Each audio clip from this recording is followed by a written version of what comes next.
Good morning बच्चों। अभी आप लोग का टाइम है हिंदी व्याकरण का क्लास 8। मैं आप लोग को स्वर संधि पढ़ाया था। आज मैं व्यंजन संधि पढ़ाने जा रहा हूँ। इसे आप ध्यान से सुनेंगे, समझेंगे। व्यंजन संधि, व्यंजन संधि किसे कहते हैं? स्वर और व्यंजन का मेल। व्यंजन माने स्वर और व्यंजन, संधि माने मेल। स्वर और व्यंजन का मेल, स्वर और व्यंजन का मेल, है ना। इसका परिभाषा है किसी व्यंजन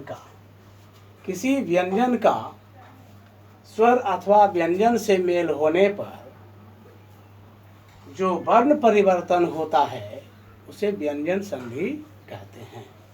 व्यंजन का मेल व्यंजन से, व्यंजन का मेल स्वर से, स्वर का मेल व्यंजन से होने पर जो वर्ण परिवर्तन होता है उसे व्यंजन संधि कहते हैं। जैसे दिक जोड़ गज, दिग्गज।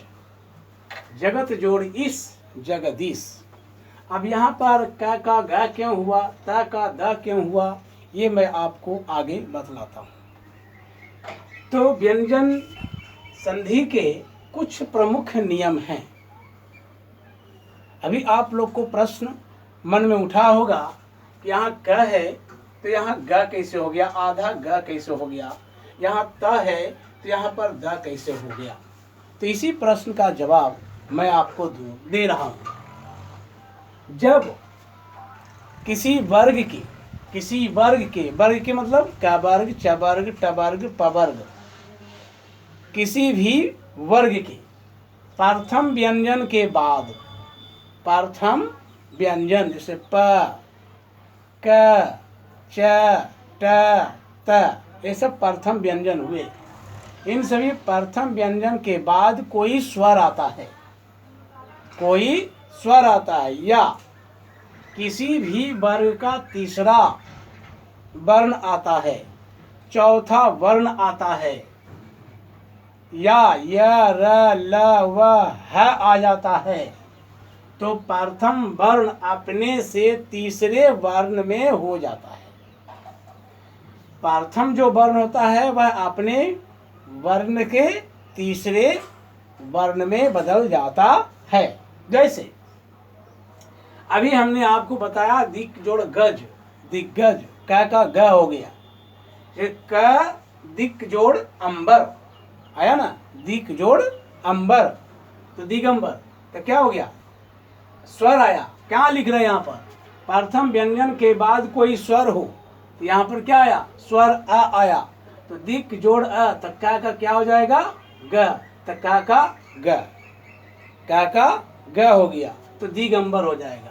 उसी तरह से अच जोड़ अंत आ है, स्वर है, तो यहाँ पर हो गया च का क्या हो जाएगा, ज, च का ज।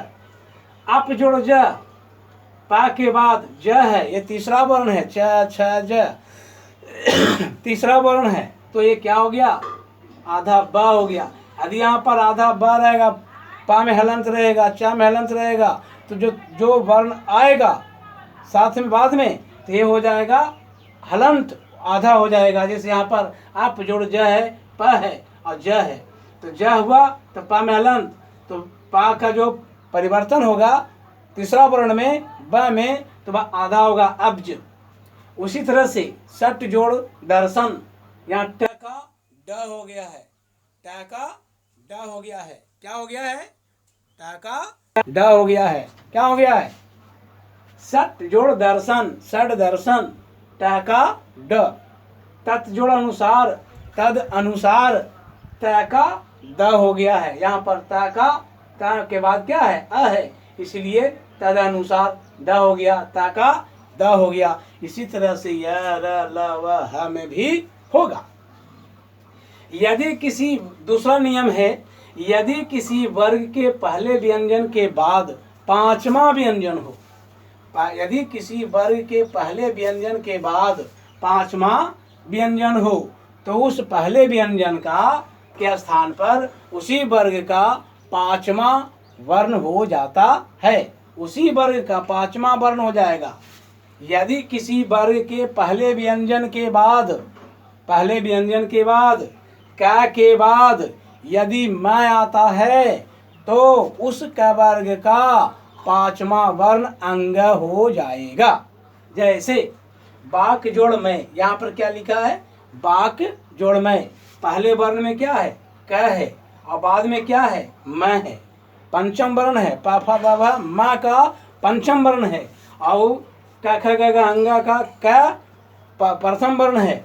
यहाँ पर म जो है पंचमा वर्ण है, तो क्या हो जाएगा, यहाँ पर क का अंग हो जाएगा, बांगमय हो जाएगा। यहाँ पर क का क्या हो जाएगा, अंग, बांगमय हो जाएगा। अप जोड़ में अमय हो जाएगा। सट जोड़ मुख, ट का जो होता है पंचम वर्ण न होता है तो सन्मुख हो जाएगा, ट का न हो जाएगा, टवर्ग न हो जाएगा।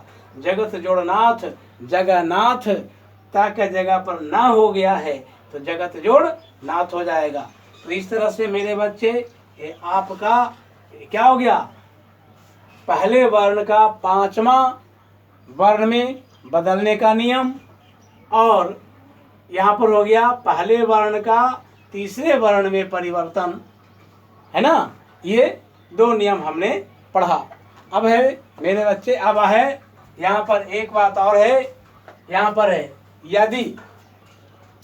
यदि ता के बाद च या छ हो, ता के बाद क्या हो, च या छ हो, तो ता का च हो जाता है। क्या हो जाता है, ता का च हो जाता है। जैसे उत जोड़ चारण, उच्चारण, यहाँ पर ता है और बाद में च है तो ता का क्या हो गया है, च हो गया, ता का च हो गया है। सत जोड़ चरित्र, सच्चरित्र, ता का च हो गया है। यहाँ भी वहाँ ता है च है तो ता पहले या बाद में च है तो सच्चरित्र हो गया। यहाँ पर यदि ता के बाद ट या ठ हो तो ता का ट हो जाता है। यदि ता के बाद ट या ठ हो तो ता का क्या हो जाएगा, ट हो जाएगा। जैसे तत् जोड़ टीका, तत् टीका, क्या हो जाएगा, बृहत जोड़ टीका, बृहत टीका, ता का क्या हो जाएगा, ट हो जाएगा, तत् टीका हो जाएगा, बृहत टीका हो जाएगा। जब ता के बाद ड या ढ हो तो ता का ड हो जाता है। ता के बाद ड या ढ हो तो ता का ड हो जाता है। जैसे उत जोड़ डयन, उड्डयन, उत जोड़ डयन, उड्डयन, यहाँ पर हो गया है ता का ड हो गया है। उसी प्रकार जब ता के बाद ला हो तो ता का ला हो जाता है। जैसे तत् जोड़ लीन, तल्लीन, तत् जोड़ लीन, तल्लीन, ता के बाद ला हो गया, ता के बाद ला है इसलिए ता का क्या हो गया, ला हो गया। तत्लीन नहीं होगा, ता का ला हो गया, तल्लीन, ता आधा तो ला भी आधा, तो तल्लीन हो गया। उसी तरह से उत जोड़ लेख, उत के बाद लेख है, ल है तो त और ल, तो वहाँ पर ता का क्या हो जाएगा, ला हो जाएगा। ता आधा है तो आधा ला हो जाएगा, तब हो जाएगा उल्लेख।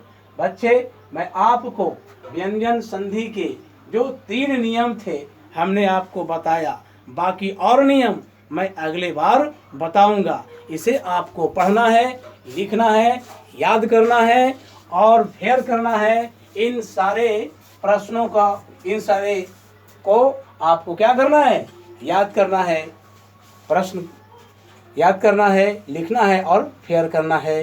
धन्यवाद।